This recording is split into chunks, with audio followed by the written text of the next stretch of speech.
Hello and good evening, everyone, from the highest point on FSU's campus and the hottest room in Seminole Sports. You are listening to Tomahawk Talk on WVFS Tallahassee, the voice of Florida State, coming to you live from room 420 inside of Different Boss. Save your jokes at the door. I am your host, Nicholas Carlisle, bringing you the latest, greatest, and Florida Statist in everything sports, or at least as much as we can fit within the hour for people all around the world. Of course, you can find us on Twitter at Tomahawk_Tomahawk, and you can call into the show at 850-644-1837. That's 850-644-1837.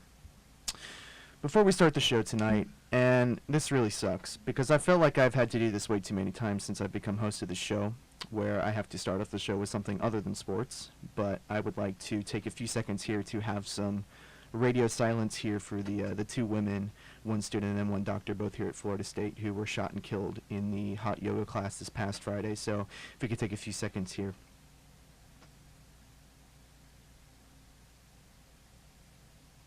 And it's truly awful what has happened. And for those of you that are listening that are not local, there have been a couple of shootings here in Tallahassee over the past 2 weeks or so. But obviously this one has gotten the most press out of all of them now. If you know me personally, you know that I'm a very apolitical person. I don't like politics. I'm registered to vote, but I don't like politics. The most that I talk politics, the most I talk politics is with my grandfather at Thanksgiving, and occasionally with my mother, and especially with how much our current president has involved himself in the sports world. I believe that there should be a separation of sports and state, just like there is a constitutional separation of church and state. I don't like talking about politics in any proximity to sports, and although I understand why some things like the Colin Kaepernick movement have taken off and have become something above sports and something more than football, I wish I didn't sometimes. But with that being said, I am from Fort Lauderdale, Florida, and I lived 30 minutes or so away from the school shooting at Major Stillman Douglas.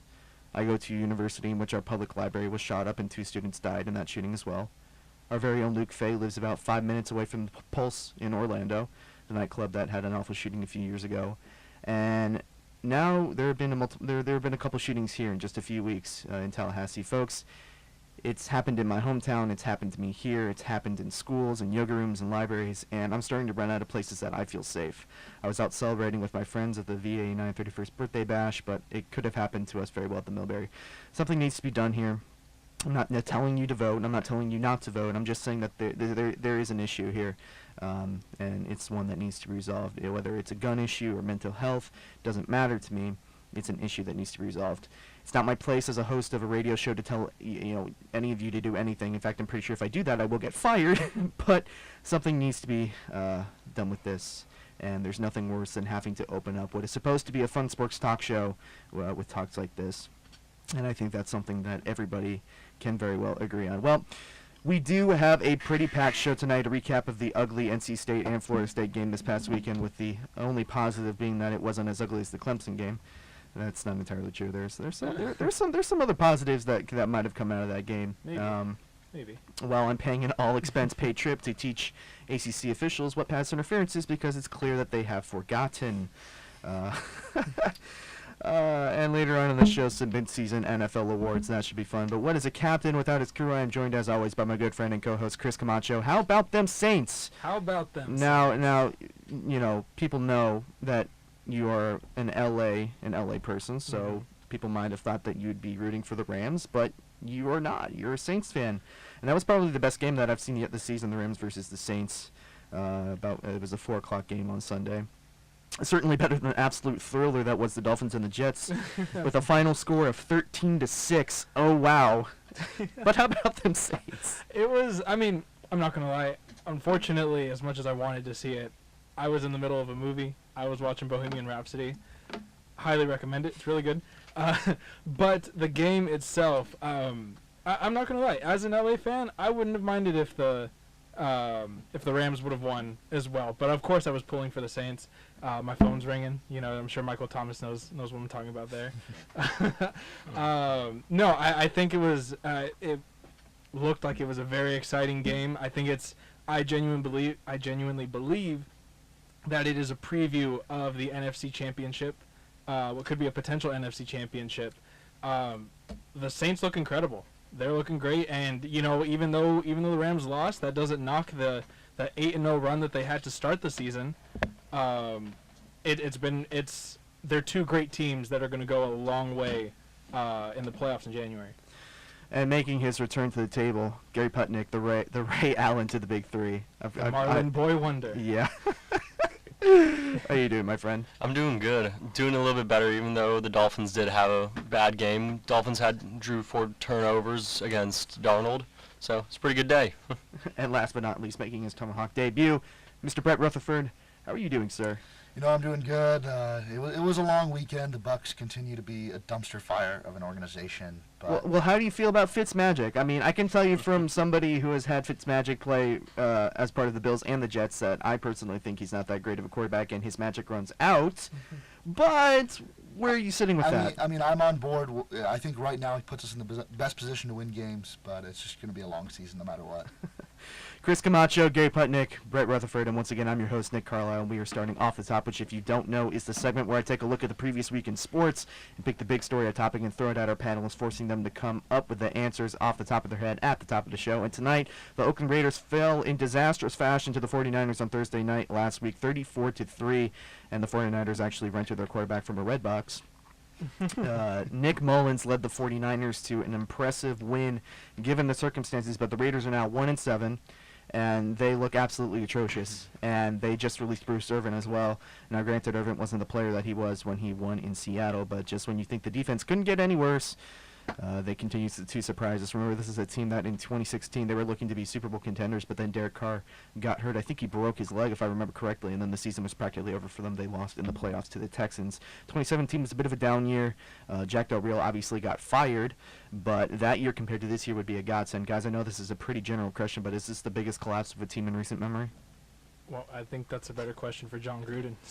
See what he says about that. But I think he should. Well, I mean, he has no one to blame but himself there, I think. But I think for this Raiders team, or for Oakland in general, I don't think they're too upset about seeing that team go to Vegas next year. Is it next year? I thought maybe it was 2020. I thought it was 2019. It was 2019, 2020, but very soon nonetheless. Gary? It's a collapse to say the least, but they're building a good base right now because they have so many draft picks coming up in the next couple of years with trading Khalil Mack, Amari Cooper, and all those guys, which was the craziest thing that they got a first rounder for Amari Cooper. Like, how in the world do you get that when Demaryius Thomas and who else was traded? Golden Tate was traded for a third-round pick. And Demaryius Thomas was a fourth-rounder. How do you get a first-rounder out of Amari Cooper? He hasn't been good in the past 2 seasons. They just refuse to throw the ball to him. So they're building a good base right now just for when they get to Las Vegas. And yeah, I think you just need to give John Gruden time here. I don't know if it'll ever work out, but the Raiders are going to have to wait and see because they are locked in big time with that contract. But yeah, like Gary said, a lot of draft picks coming in, and you just got to wait and see with Gruden. I think the fact that John Gruden still thinks that he can build a championship contender team here in Oakland is absolutely, or not here, but absolutely hysterical. And what's even funnier to me is that he claims that he has players lining up to play in Oakland, soon to be Las Vegas, as Chris said, in the next couple of years. I don't know how you could take anything that Gruden says seriously, though. I think he has lost the locker room, and that's his fault. But the reality of things is that the majority of this is not his fault. He's just, talking out of his behind, almost as if he's trying to kind of deflect everything that's happening going on with the team in the locker room. But it's really only making it worse. But it's not his fault. On the first or second show of Tomahawk Talk this semester, if you remember, we talked about the Khalil Mack trade, and I condemned Reggie McKenzie and Mark Davis then, and I doubled down on that statement now. We talked last week about 2 coaches that were being used as scapegoats for the faults of their owners, and they were fired last week. That was Tyronn Lue and Hugh Jackson, #RIP Hugh and Lue. This week we have a situation in which a coach is being used as a scapegoat as well, but he's not being fired, and that's the major difference. And the other difference is that the ownership knows that that their coach is the one that's going to be taking the blame. They're just going to continue to let Gruden act delusional and be John Gruden, so they don't have to deal with finding another coach, because they will. I think they'll let Gruden go at the end of the season. I think they'll let them take the blame, and then they'll fire him, and that's something that's really scummy, and it's something that's not exactly that nice, but it's the best thing that you could probably do when you're off to this disastrous of a start. And as Chris alluded to, you are moving to Las Vegas in a couple weeks. As far as like the team composition, though, you have Carr, Cooper, Mack, probably your most consistent draft picks over the last however many years. Then you trade Cooper, and you trade Mack, and Derek Carr is probably walking around going like, what the hell happened? Where did everybody go? I like go away from 1 week, and almost everybody is gone. So in a business sense, it's not good, you know. But in terms of players too, you take a look at players looking at Oakland, and you see Khalil Mack getting traded. It's like, well, if they're going to trade him, probably the best defensive end in football, defensive end / linebacker. They bounce him around a little bit. Why would you go and play there? There's no reason why you would go to play there, especially seeing with the turmoil in the locker room, especially seeing what John Gruden is saying. He's sounding like he is still in the broadcasting booth, and I know because Jay Cutler left his job in the broadcast booth to play for the Miami Dolphins how that works. Not a good look. I think this is a really big collapse. Maybe not as big as the collapse as when Peyton Manning left the Colts, but that was more of a Peyton Manning issue, not a Colts issue. Gary, you've been. I think you go and play for Oakland because you see what the future they have, and they're going to have a ton of cap space to pay people. They're going to be able to pay those big players to come back to Oakland because they're going to be paying a ton of guys on rookie contracts with all those draft picks. So they're going to be doing what a lot of teams are now doing right now, where they're like the Rams. The Rams are doing it exactly how they're setting up a perfect blueprint right now. They have a rookie quarterback on a rookie contract, and they paid their defense. You got to pay the defense now to win a championship now. So the Raiders are going to do the same exact game plan soon, except they won't have Carr on a rookie contract. So with that being said, that was the Off the Top segment brought to you by me, sponsored by me. Before we get into Florida State football here in a second, as we normally do, I think it's time that we give the first primetime spotlight to a team that is a little bit more worthy, and that is the Florida State women's soccer team. The ladies won their 5th ACC title in the past 6 seasons. They're 6th overall, beating North Carolina 3-2 yesterday, led by Dallas Dorsey, who had an absolute stellar game, 2 goals in the first half, and then an absolutely gorgeous cross to Christina Lynch, which was the game winner after the Tar Heels did tie the game up at 2 apiece. It was announced today that the Noles are the #1 seed and will be facing Loyola Chicago in the first round of the NCAA tournament. Sister Jean. Sister Jean makes a comeback. Maybe, maybe not. Guys, I know everybody wants to talk about football around here in Tallahassee, but this women's team has arguably been the most prestigious and most consistent sports program at this university for a long while now. They won the title in 2014, if you can remember. What are the odds that they do it again? That they win the. That they win the title? whole thing. The whole thing. It's. I want to say it's looking really good. However, the reason UNC was able to tie it up was because the goalie, the Florida State's goalie, Bollinger, I forget her first name, but she actually was injured. She came out injured, and if I'm not mistaken, about a minute or two after she was taken out of the game, that's when UNC scored those other 2 goals. So, I mean, Dallas Dorsey, Florida State has a great front line, has a great attack. However, if you don't have a solid goalie, those goals can really catch up to you, especially on the national stage. Yeah, Dana Castellanos up front for Florida State. She's one of the most talented women I've ever seen play the game, and if they get her the ball, anything could happen. They could go all the way.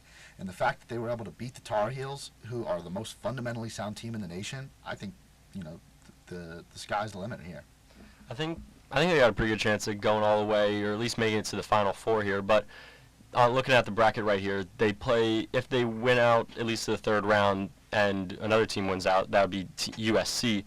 We played FSU played USC early on in the season. They won that game. That's gonna be a revenge game. I'm pretty sure it was a tie. Was it a tie or was it? I think it was a tie in double overtime. overtime. I believe they tied UCLA, but they beat USC. No, I'm pretty sure they beat UCLA 4-1, and then they tied USC. Well, regardless, Regardless. USC is going to be out for revenge, and like anyone knows, anything can happen in a revenge game. Yeah, obviously being the #1 seed helps this team a lot, and this is a #1 seed that is definitely deserved. They faced some really tough competition at the beginning of the season, like we just mentioned. They faced USC, UCLA, and Florida in a 3-game stretch, and look who's in this other, like you said, Gary, look who's on the side of the bracket with Florida State, USC. They tied USC when they faced off at the beginning of the season. That's going to be a make it or break it game for this team, and if they make it past USC, there's a chance that they do play North Carolina again in the finals. That would be for the championship game. But based off of their performances of late, this team, I think, has UNC's number. Of course, the other really strong team on this side of the bracket, I still think Stanford is a team to beat at this point besides UNC. That would be a really, really interesting semifinal match if both teams win out and made it all the way to the College Cup, which, if you didn't know, is basically the term for the Final Four. No, but this women's soccer team, I think these ladies are just a very, very strong fundamental team. They have a fantastic attack, and they definitely have a very real shot of bringing home the national title. And the 4 matches before the College Cup will all be played in Tallahassee as well, which, if you don't know, I think that's one of the first times that it's happened. I believe so. I think I read that somewhere. Somebody want to fact check on me that would be very much appreciated. But You can't be right all the time. Bringing some more excitement to the game of soccer, which is already, of course, one of the most international sports. But to bring some excitement to town, I think that would be great. I mean, as you know, we were talking about, Dana Castellanos has a huge following in Venezuela. People fly from Venezuela just to see Dana Castellanos. I like Venezuela. Venezuela. You know, listen. Chris is the I'm the token Latino. Yeah. But anyway, no, it's a great team to watch, and I think to bring the tournament here. You know, of course, we've had the college, no, not the College World Series, but we've had the college baseball playoffs played here. If I'm not mistaken, was softball here last year as well? I think so. Mm-hmm. Yeah. So a lot of great playoff collegiate sports have been played, and I think bringing that soccer atmosphere would do some good in this town. Well, that about ends all the positive stuff on this show, because now we get to talk about NC State, Florida State. Oh, to joy. But, gents, again, from the very start of this football game, Florida State found itself once again in a hole that it could not get itself out of, and eventually I think some people just said screw it and started to dig that hole a little bit deeper. Now, that's not to say that that this team gave up this week, because out of all the changes we could see from the previous Clemson game, Taggart was able to get his players to not quit in this game, and Florida State never gave up in this game from what we saw. They just had too large of a hole to drag themselves out of. And the story of this game was penalties and field position in that regards. I will say that this is probably the worst that this defense has played all year. By the way, Nemsa, Nasruddin, and A.J. Westbrook had a combined 25 tackles on this game, and any time your safeties are getting that many tackles, there's a huge problem with your front seven. But NC State was constantly playing with a short field, and that really didn't help the defense. Well, in terms of the defense and how FSU's defense played, NC State just ran the ball down their throat the whole game, and it just felt like it never stopped, and that's really what FSU couldn't do to get their offense going, is run the ball. I think I'm looking at the stats here. FSU really had like 45 yards total rushing. So you're telling me there's a problem with the offensive line, Gary? I'm trying to get there, so, just like trying to slide it there. It's like, hey, there might be a problem here. I don't know what it is, but there's a problem. Listen, I mean, the NC State offensive line was really impressive on Saturday. And not only that, Ryan Finley, who will play in the NFL, has great pocket presence, and we put absolutely no pressure on him. I mean, the DBs were just left out to dry, and that's what I think led to a lot of the pass interference calls. Well, keeping in mind that on last week's show, I think up to that point, NC State offensive line has only allowed 4 sacks, and Florida State did not get a sack in this past game, so that impressive number continues on. Can I tell you what's really frustrating? Go ahead, Chris. I'm right there with you. Oh my gosh, is watching that LSU Alabama game, and seeing Tua not getting touched at all. I'm like, wow. So this is what a good offensive line I was looks about like. to say, like watching the NC State game, I was like, so this is where all the offensive linemen chose to commit to. Right. Well, because you see a lot of other great programs around the country run these incredible plays, have their running backs are taking off and getting all this yardage, and Florida State give the ball to Cam Akers, and he averages 2.8 yards a carry. It's infuriating at times, if I'm being honest. I think I saw one time in the game where Cam Akers found a hole. It was either like on a short dump off or like he found a hole, and I was like, oh, he can do it, he can do it. And it's like, he had a couple of opportunities early in the game, which, granted, if there's one consistency between the Clemson game and the NC State game, is that Florida State did get opportunities early. Mm-hmm. There were some opportunities there, but over the course of the game, the offensive line just got tired and just got outworked, and then those opportunities just depleted. Obviously, this has been a disappointing season. There's nobody that would argue with that, but this past Saturday was the first time that I was angry instead of disappointed in this football team. Obviously, there was news that came after the game that Taggart had given up the play calling to Walt Bell. The two had been sharing the responsibility beforehand, and good for Taggart for giving up the play calling. That shows kind of like the coach that he is and what he wants to be. But now, now I have a definite person to blame for the play calling. And I have preached it on this show week after week after week after week, but this play calling, it isn't the only reason that Florida State is losing games, but the lack of understanding of what plays to call and when is probably third biggest reason this team is losing games, besides turnover and penalties. I kind of want to raise a question, because my roommates and all the people around campus have kind of been talking about it. It's like, with the players that we have now, they're mainly learned a pro-style offense. Do you think the coaching staff could ever just say, screw it, just switch to a pro-style, try and do something, at least with the blocking schemes on the O-line? or just try and figure out something to make it more manageable for them. Yeah, I mean, this staff came in and they want to run their offense, and what I think it's going to be is them they're going to have to bring in the personnel to fit that offense. I don't see them switching to a pro style. No, neither do I. I just wanted to ask the question. I don't think they'll switch, but I think realistically, for the remainder of the season, I think Taggart is going to be issued I'm not going to say a challenge, but there's a bit of an opportunity here. Obviously, he's not calling plays anymore, but this is his Gulf Coast offense. Experiment with it. Take the time. You're facing a couple of good defense. Boston College, Notre Dame, I think, is 25th ranked in total team defense. So they're not nothing to shake a stick at, and neither is University of Florida. But with that being said, experiment a little bit. Maybe try to throw in a little bit of pro style. If I see James Blackman or DeAndre Francois lining up in the I formation, I might giggle, to be honest with you, because and we'll get to that later. But the play calling, you have okay. Just fast forwarding here. You have a 4th and 1, third quarter. You come out of the halftime break having scored a touchdown on the previous side of it. If you score here, it's a 27-24 game. You're in your own side of the field, and you decide, and I can't say this without laughing.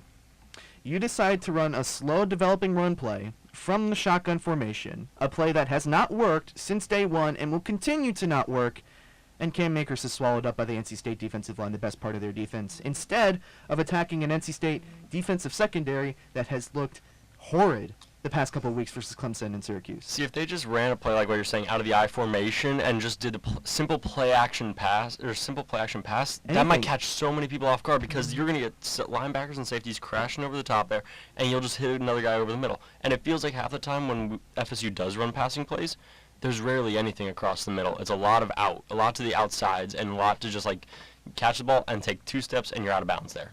We've talked about this week in and week out, how there needs to be a lot more emphasis on the pass game, and it seems like week in and week out there's still, I feel like Taggart is just consistently going to be focusing on he wants this Gulf Coast offense to work so bad with the run. The truth of the matter is, you need those Alabama style bulky running backs to make an offense like this work, and you need that solid offensive line. It's just, I agree. I think running with play action passes, that's really going to catch a lot of people off guard. That can be good for some big yardage, and also, getting those pass plays for bigger yardage. There has to be an adjustment made there. I mean, look at what Tamorian Terry did in this football game. This kid is something special. Mm-hmm. Let me tell you. This kid is a freak of nature. Deep ball threat. Deep ball threat, and he was showing off in the first half. DJ Matthews even had some yards too. DJ Matthews probably had the quietest 100-plus yard game Yes. I have ever seen. And a touchdown. And a touchdown. Why are you running the ball on 4th and 1 from the shotgun formation when it's going to take 3 seconds or more to develop, and you know that your offensive line is not going to be able to hold it? But but it's more than that. The inability of this coaching staff to acknowledge and sift out the strengths of this offense has been laughably bad, and it confuses me day to day as to why they have not figured out that this offense is at its best when they are not insistent on developing a run game that is not there. Nick, so are you saying, correct me if I'm wrong, but are you saying that Tomahawk Talk should take over the play calling? I am volunteering myself to become the new offensive coordinator of Florida State University. Wow. But the real question to come out of this game, James Blackman, he's thrown in, much like he was last year, for an injured DeAndre Francois. Now, the question was whether or not DeAndre Francois was going to play. He was day-to-day pretty much the entire week, and then we get the news James Blackman is going to start. He comes out, and although this is a game that obviously got out of hand for a multitude of different reasons, he had himself a really, really good game. And the question has become, with DeAndre Francois still banged up, James Blackman has used all 4 of his redshirt games, which per the new rules is you're allowed to play 4 games, and you're still allowed to be redshirt. So this upcoming game, if he were to play in the Notre Dame game, that would wipe away his redshirt eligibility. The question is, to redshirt or not to redshirt? Who's playing this weekend? I think if Taggart is going to play to keep the bowl streak alive, he's going to play. Blackman is going to play.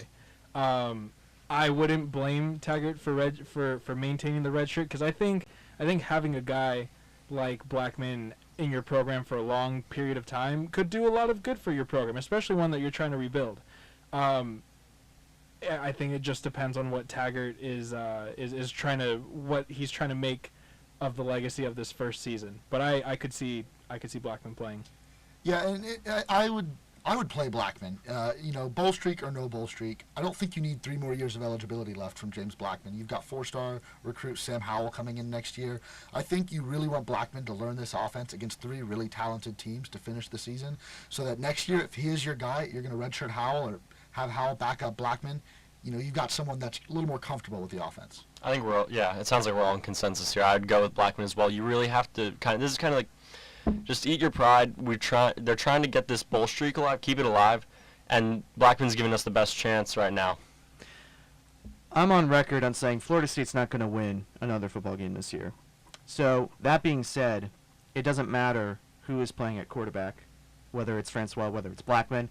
But I do agree with you, Brett, and I do agree with you, Gary, and Chris, that James Blackman should probably be starting this weekend, whether it's just to get a more handle of the offense. And it's not like DeAndre Francois has lost the starting job, so to speak. Obviously, he's beaten up, but with how the players responded to Blackman and how Blackman has been an integral part of the sideline for as long as Francois has been starting, I think that for the future of this football team, it would be wise for Taggart to forego the red shirt, as much as that really, really sucks, because they've really been kind of careful with Blackman all season, and it's like they've wanted to redshirt him, but I think you really need to throw that away. Say, okay, kid, you're going to get some playing time against 3 ranked teams to end the season. Let's see what you can do. Let's see if you can learn this offense, and let's bulk up for next year. I saw with Blackman, at least this weekend, in the games, whenever the pocket broke down him, he was more likely to just break out and run the ball upfield. With Francois, a lot of time you saw him kind of scared and hesitant to run, mainly, I would assume, because of that knee injury,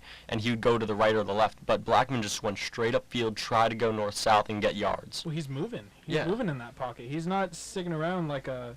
I can't come up with an analogy quick enough, but you know what I'm talking about. He looks to make plays instead of waiting for him to come crashing down. And with that, we're about halfway through the show at this point. We still have the Notre Dame game to talk about in greater detail on the other side of the break, as well as the time-honored tradition Seminole segment. You are listening to WVFS Tallahassee, the voice of Florida State. We'll see you in a couple.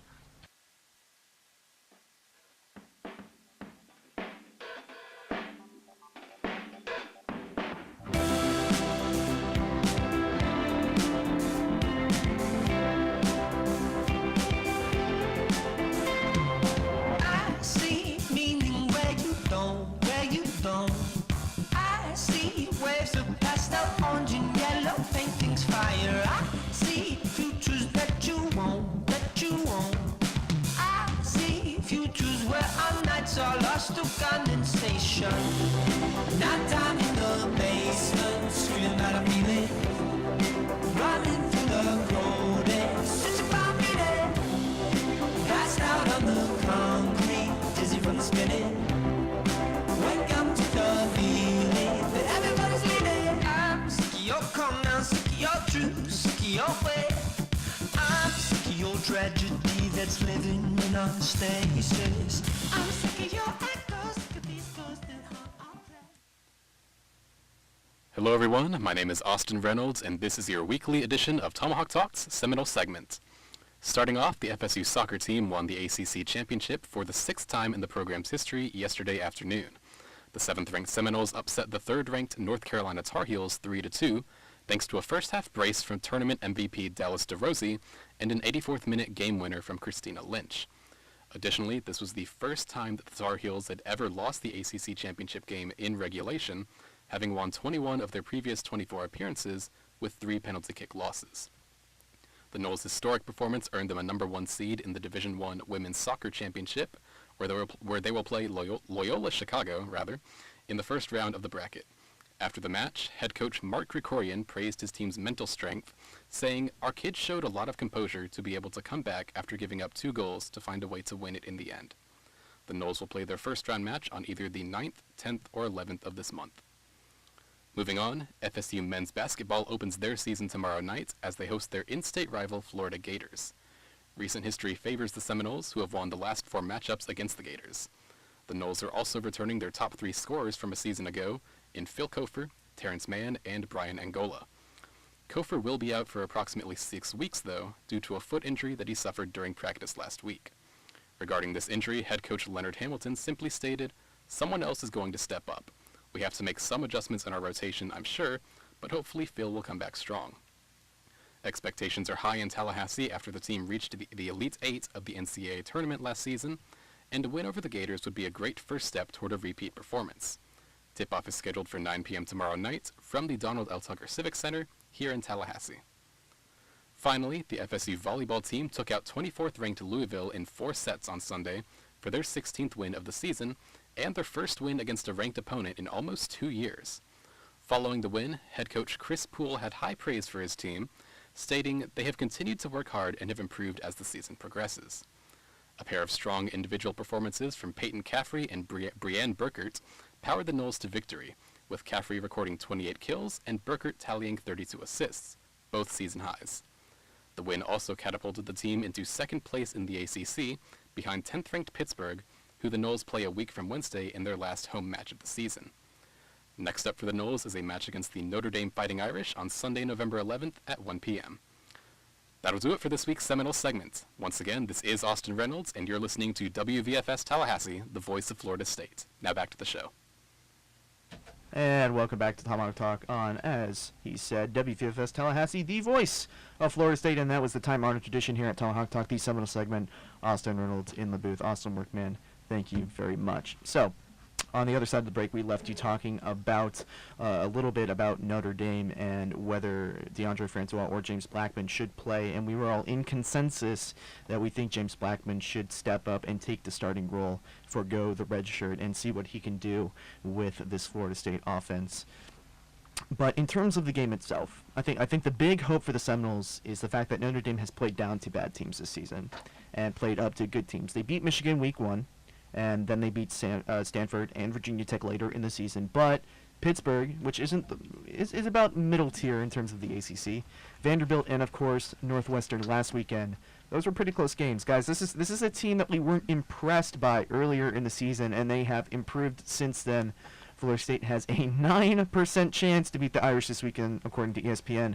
Spread is currently at 17.5. We've seen a lot of high spreads so far this season. Where does Florida State lie in this game for you? For me, the biggest component of this game is how well the defense will play after a bad week in Raleigh, and also how well Ian Book is going to play in this game. We were talking about before the show, Gary. We weren't sure what to think of him. I still don't know what to think of him yet. He can throw the ball for sure. He can run the ball just a bit, but there's still some questions there because I don't know if you saw on the first play of the Northwestern game, they did an RPO option there, and he drops the ball with the running back and Northwestern recovers on the very first play of Notre Dame's possession. So, I don't know. There's still some questions. He's young. He's still learning it all, but I don't know. Where does Florida State sit in this game for you, Chris? I'm gonna copy what you say whenever I throw out an ESPN percentage chances. So you're saying there's a chance. So you're saying there's a chance. Well, as I said earlier in the show, this is not a defense that's the worst. It's not the defense that's the best. It's in the upper echelon of teams. It's the 25th ranked defense in the nation in terms of total defense. So if you're looking for an offense to kind of have an easy week, you know some of these top ranked teams are definitely offense heavy, and I would say that Notre Dame is an offense heavy team, but their defense, as I've said, does kind of hold a little bit of a candle to some of the better defenses in the league, or excuse me, in the nation. So, what is the offense going to have to do in order to get any kind of traction, Brett? I think it'll be really interesting to see James Blackman and the Tamarion Terry matchup again. I mean, they had a really great game at NC State last week, and it'll be really interesting to see if Taggart works him into the offense more. Gary?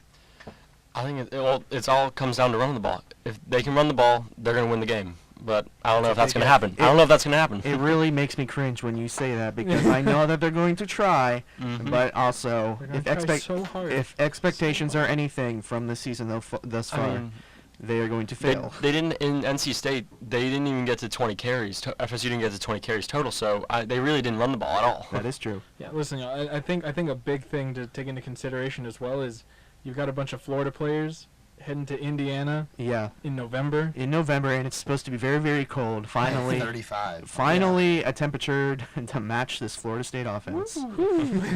That's a hot take on a cold day, a cold Saturday. It's going to be, I think, it's a 7:30 game if I'm not mistaken. Yeah. So it's going to be extra cold. It's not like Mhm. these players are even going to have a bit of sun to warm up to. But let's talk predictions for this game. Who wants to go first on this? I'm sure nobody was really looking forward to this because we're probably going to have pretty similar scores here. I'm scared. You're scared. Scared. Chris or Gary? I'll take Notre Dame 47, Florida State 27. But the thing is, when you were saying that Notre Dame has played down to some teams this year, all those teams were teams that you would expect them to play down to. But all the teams that they've beaten, like Virginia Tech, Stanford, Michigan, and Navy kind of, but like they played up to those teams. They showed up for those games. So, like those big names, they will show up. Like they didn't show up to Vandy. Like. Right. I'll take Notre Dame 35, Florida State 27. I actually think this game could be really close at halftime, maybe even a lead for the Seminoles. But I think in the second half, it's just going to be Notre Dame just going to outplay them. Yeah, I would agree with that prediction as well. But I'm gonna go a little more pessimistic and say Notre Dame 42, Florida State 24. We'll say. This game is another game that I think that Florida State does have a chance to win, just like NC State. But as we saw with NC State, they kind of blew that game with their play calling, and I think that trend is going to continue unless by some miracle Walt Bell figures out what that offense can do, I was gonna and say, yeah. and they do figure out what works against this Notre Dame defense. But in terms of final score, I think this is the spread is going to be just about met. I think it's going to be 35 Notre Dame, 17 Florida State. Chris, I was just gonna say I am interested to see how this offense will perform with I almost said Ed Helms with Walt Bell. No, that's not quite it. No, with Walt Bell fully doing the play calling this week. I think hopefully he won't have the same tendencies that Willie has to strictly rely on that run, and maybe we'll see some improvement there. Before we head on to the NFL midseason rewards and go and talk about that, which should be really fun segment, do you want to talk a little bit about the situation at University of Maryland and DJ Durkin, and I'm trying to find the right words to say because it's a whole lot of things in one. It's surprising, it's shocking how they handled it. It's kind of gut-wrenching in a way how they handled it, and I'm just kind of looking for your general take now, guys. What did you think of the situation? I mean, this looks bad no matter how you look at it. I mean, the fact that they made the decision to bring him back and then based on the pressure they were facing, ended up firing him. This is just a bad look on the university. Were you surprised that they brought him back initially anyways? I was. I mean, I don't know who's making the decisions on the Board of Regents at Maryland. There's a bunch of people making the decision, and it doesn't seem like they listen to anybody outside those closed doors. Honestly, I'm going to call it like I see it. It's honestly kind of a spineless decision. The fact that the decision to fire him again is kind of like, okay, no, if you're going to make a decision like that, you better stick by it, because if you can't stick by that, you shouldn't have made it in the first place. Yeah, I was going to describe it as mind-numbingly stupid how they decided to bring back DJ Durkin. Like, why would you bring this guy back? This whole awful situation happened under him. You can't really bring the guy back and say, this is our guy, we trust him. Like, and recruiting wise too, it's a mess. You're not gonna be able to get any recruits if you have a guy that had a kid die on his field under his watch. And as a parent, like I know a lot of us probably played sports as kids, and it was all about it's about having a good time. But obviously there was always snacks and juice boxes there, making sure that we didn't get dehydrated and fall over. And your coach is there to make sure you're that parental failed. that is just a simple coaching duty that DJ Durkin failed at in probably the biggest way possible. And there is that parental approval, there's that parental love for your children that, of course, me as a 21-year-old, I could talk a whole lot about, but there is that parental aspect to it that I have a hard time seeing that the players are going to want to go and play there, but I have a harder time thinking that the parents are going to allow them to. Like with the recruiting, like when coaches come down and sit in their family's living room, they'll say like, we want this to be a great home, a second home for your kid. We're going to be his parents, his like second parents or whatever, second family. Do you want that kind of second family if you're a student or another parent giving their child away to DJ Durkin? Well, I mean, he's fired now, but It's the point being, these are the things that these people should have been thinking about at this meeting. I can guarantee you, at that meeting, there was an attendance by a man named Jim Bean and another man named Jack Daniels. But anyway, that's beside the point. They beat Texas though when he was there. That's why. Yeah, they did. Well, they did. Texas. It wasn't They own even, Texas. you Texas is know, back. it wasn't only the death of Jordan McNair, which should have been enough to fire him. Right. It was, you know, you heard all the other reports coming out of the program that are just terrible and the toxic culture they had there. So I just don't know how. But didn't the they took this long. NCAA rule it as like that what was the word they used to describe it? It's like that, like where they have like no institutional control or something like that. The way I It- remember, they said they had none of It's that. not about the legalities, though. It's the optics of it. The fact that this just, you know, you've got to just start anew, you know, if you're the University of Maryland. You've got to think about it. What is you saw what happened when Jordan McNair died, the reaction to DJ Durkin getting fired. Do you think that's just gonna go away in half a season? Like, again, these are the things that should have been thought about and worked out in their head before. This timing couldn't have been worse. You know, I'm under the impression that he should have stayed fired, and he shouldn't have come back. There should be a few more He fires. shouldn't have been placed on leave. Well, he shouldn't have been placed on leave or whatever. And if Maryland had the cojones to stay with their decision, I don't understand. Nick. I don't understand why you fire him now. Like, at least leave it till the end of the season. But I guess, you know, the timing was right, but the timing was terrible at the same time, I suppose is what I'm saying. With that being said, debuting a new segment right now. Oh, Yeah. oh, wow. Did you Okay. know? I did not know. Surprise. Surprised right now. This is a new segment called I Skipped It. And contrary to what you might think it is, it's not something that I missed or that I inadvertently went over. This is a play on one Skip Bayless, who is known for making a lot of very questionable hot takes and decisions. And the I Skipped It segment is where everybody kind of gets to make fun of me a little bit, or I get to make fun of myself, and I bring up a call or a hot take that I made earlier in the season that I got disastrously wrong.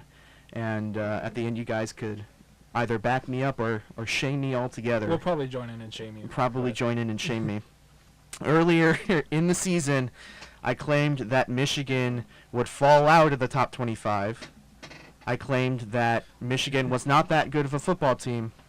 And here they are in the college football playoff rankings, and they beat Penn State 42-7. Ladies and gentlemen, I skipped it. I skipped that one. I think saying that they were going to fall out of the top 25 is a bit egregious, but I think that saying that they're going to falter in the season, I don't think that's not wrong. I think there's still a chance that they lose to Ohio State because Ohio State has their number. Urban Meyer somehow knows the playbook already, and I think Michigan is going to choke it down the end. Well, correct me if I'm wrong, but Harbaugh hasn't beaten Ohio State. Correct. He has not. You are So correct. there is still a lot that could go wrong for the Michigan Wolverines this season.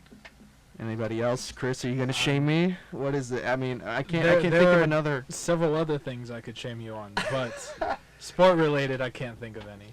Not yet. Maybe next week. Okay. Also, you can skip me right now. Yeah, yeah. I said I can fire something back at you, but we're all friends here. We're all friends here.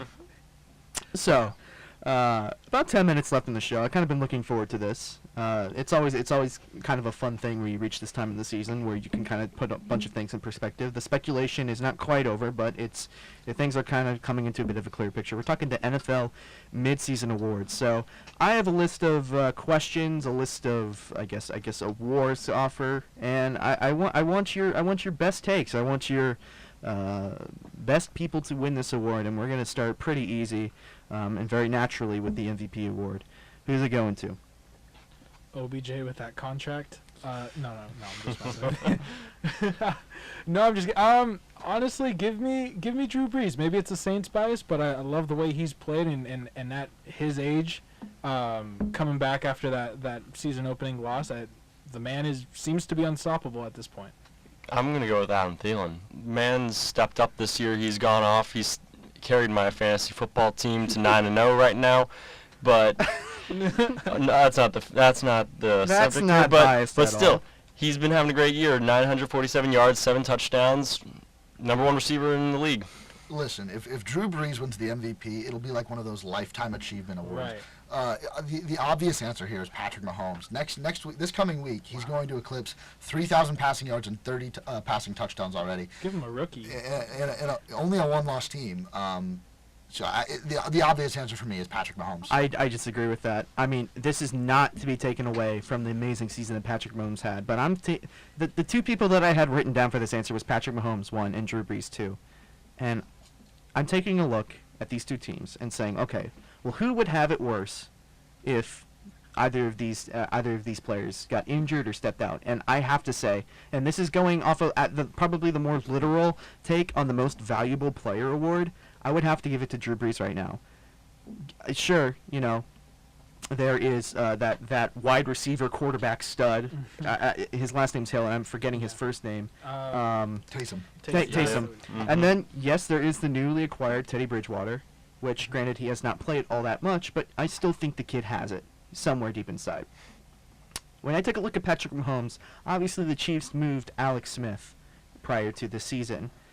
I'm taking a look at the weapons that the Chiefs had. Tyreek Hill, Kareem Hunt. Those two are equally as amazing as Patrick Mahomes. There would not necessarily be that much of a drop-off if Alex Smith was still the quarterback of the Chiefs and Patrick Mahomes wasn't playing, as to where if Drew Brees got hurt and either Teddy Bridgewater or Hill was playing. I mean, you could say the same thing about the Saints offense with Michael Thomas and Alvin Kamara. I mean, they're really the weapons that Brees is able to use during the season. Their weapons in the air and on the ground. Like Gary, I know we're thinking the same thing. Right? I was thinking the Dolphins theme song. We're in the air. We're on the ground. We're always in control. And when you say Miami, you're talking Super Bowl. Who just beat the Jets 13-6 by oh wow, what a amazing score. It's a win. It shows up in the score. Gary, what is that song? That's the Miami Dolphins that fight is song. the Come on. best song ever. Would you like me to play it? Don't you? No. I'll play it right now. Copyright. I'll play it. So I don't care. No one had Todd Gurley for MVP? Maybe. Not that great. Yeah, we'll put him at 3. We'll put him at 3. Yeah, We'll put him at behind 3. Thielen. I think Thielen. I think Thielen's a good okay. call, Wait, too. wait. Thielen was probably the one that I was kind of the most iffy about out of the round table here. I mean, I saw a stat. He's the best wide receiver in the league right well, now. yeah, that is with Stephon Kirk Diggs. Cousins as his quarterback. With With Stephon Kirk Diggs Cousins on the as other his side of the quarterback. field, Gary. Stephon Diggs takes so much pressure off of Thielen. Who's the next guy? Who's the best wide receiver then? Julio Jones, who just got his first touchdown yesterday? No, Antonio Brown. Thielen has more yards than him. I don't With care. Kirk Cousins as his quarterback.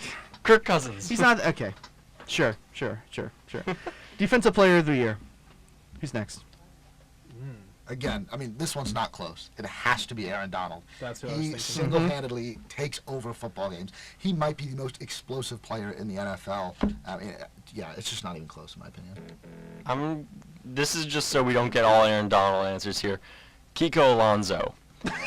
82nd in combined tackles this season. 3 picks, 3 forced fumbles. In just last game, 7 tackles, 1 pick. Gary, your He's- bias is showing. He's playing well. He is playing well right now, and it's showing. I mean, I'm just saying he's got the second most tackles in the league. What else do you want from a defensive player? Would you let the guy go through? He's tackling. He's making tackles. Let me give it to Khalil Mack for showing John Gruden wrong for Kiko, trading him away. Kiko Alonso doesn't miss 2 straight games though. Gary, I'll admire your bravery. Dolphins beat the Bears too. Yeah. I'll Yeah. admire your bravery for dishing that take live on air. Yeah. I got more. Just wait. You'll be surprised. All right. Gary might not appear on this show again. We'll take that into Probably consideration. not after the next one. Oh boy, I am excited for that. Yeah, Aaron Donald has been an absolute freak of nature in this league for a couple of years now. Absolutely fantastic defensive player, and I really don't see any other person, despite what Gary thinks, that could really take the place of Aaron Donald as far as the defensive player of the year is concerned. All right, so next we have a team that has surprised you thus far this season. Houston Texans. Houston Texans. After what was it? They lost 2 or 3 straight. Then they've gone on to win their last 6. That's pretty surprising. And it hasn't been the best teams they've beat, but they've fought back. And even with the injury of Will Fuller, they went out and got Demaryius Thomas to fill in for there. So like they're making moves. They're trying to stay relevant right now, and they're probably going to win the AFC South. Listen, yeah, the Houston Texans, with the way the AFC is right now, any team really has a chance to make it to the AFC Championship game, and the Texans are definitely a team to watch for.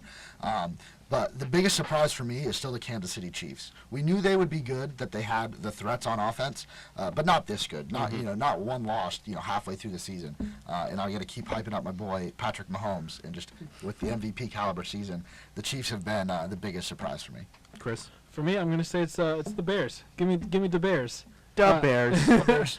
I would say on the opposite spectrum of the Chiefs, I don't think you really expected the Bears to be number 1, at least tied for number 1. At the very least, you expected the defense to be better with the acquisition of Khalil. Right. I was gonna say you expected an improvement, but I mean for them to go 5-3. Who's the Mitch Trubisky? Not looking too bad. I mean, not great, but I mean, he's getting the job done. I don't know. I could see the Bears making some moves, especially with how much trouble the Packers are having with Aaron Rodgers right now, and we'll get to that later. That's one of my picks for one of the awards later down on the road. But in terms of the teams that surprised me, I'm going to say the Carolina Panthers. The Carolina Panthers have had a consistent defense. That's a pretty well-known fact over the past couple of years. But Cam Newton, ever since that horrendous Super Bowl loss, he's kind of been really middle tier of a quarterback. He's not been that great, and he has struggled at times. But this year, it finally feels like the Carolina Panthers have gotten the pieces that they've needed to kind of get back on track. And you've seen that in the record. They're 6-2 right now.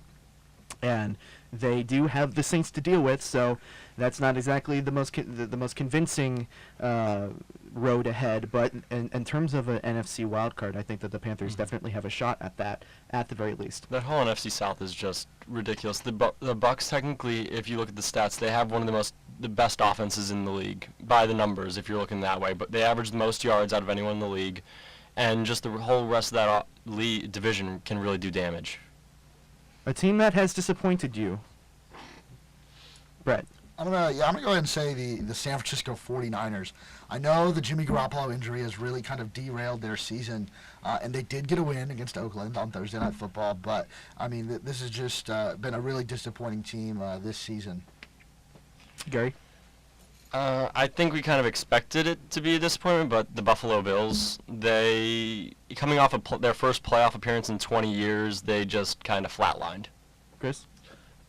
Give me the Eagles, actually. I think coming off their a big Super Bowl win against the Patriots, I expected them to at least do better than 4-4. At least be up there with the 1 or 2 lost teams. I'm gonna go with the Eagles. Although they're having a bit more of a resurgence lately, but yeah. This might anger a couple of people in here, but the team that's disappointed me the most is the Jacksonville Jaguars. That's a good one. And really, it's not that hard to see why, but I'm more pointing it out that what this season has essentially put forward is that this team is nothing without Leonard Fournette. Blake Bortles isn't a good quarterback, and I'm not quite sure why. Well, I believe in Blake. You believe it? Well, you also believe in Derek Jeter, and that's where we disagree with Kiko as well. Alonso. And Kiko Alonso. Hey. Next week on I Skipped It. Thank you, Luke. We got some sensitive people. We in got this room. some sensitive Jacksonville Jaguar fans, also known as Luke Fate. But this season is a portrait of how iffy this team can be without Leonard Fournette, and really how much of an impact that man has on the offense. And the defense has been really a step down and disappointment, and it didn't really get any better as the Jaguars traded Dante Fowler Jr. to I'm blanking on the team right now. LA Rams. The Rams as well. So we're gonna kind of go lightning round here, as fast as we can. Biggest surprise of the season, in terms of just general biggest surprise of the season. It's gonna be players, coaches, Wins, losses. James Conner, how he's filled in for Le'Veon Bell and has been a really great running back for the Pittsburgh Steelers. Browns, they won 2 games.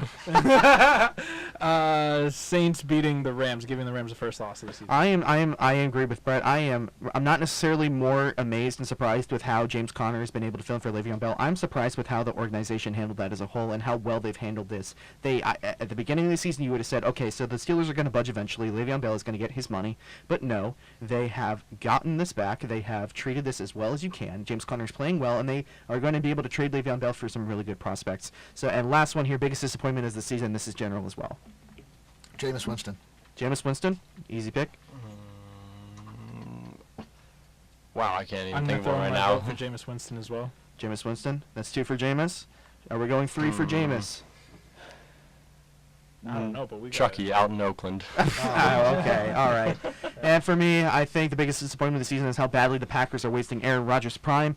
This is an awful, awful, awful time for you to be mishandling this man. He's probably the best quarterback in the league right now. Yeah, I know Tom Brady's the GOAT, but Aaron Rodgers is the best quarterback in the league. It's a shame how they are mishandling him. And that is about all the time that we have here for Tomahawk Talk. This has been Chris, Gary, Brett, and Nick Harlow, your host. Thank you so much for listening. You are listening to WVFS Tallahassee, the voice of Flair State. New release is up next. Next.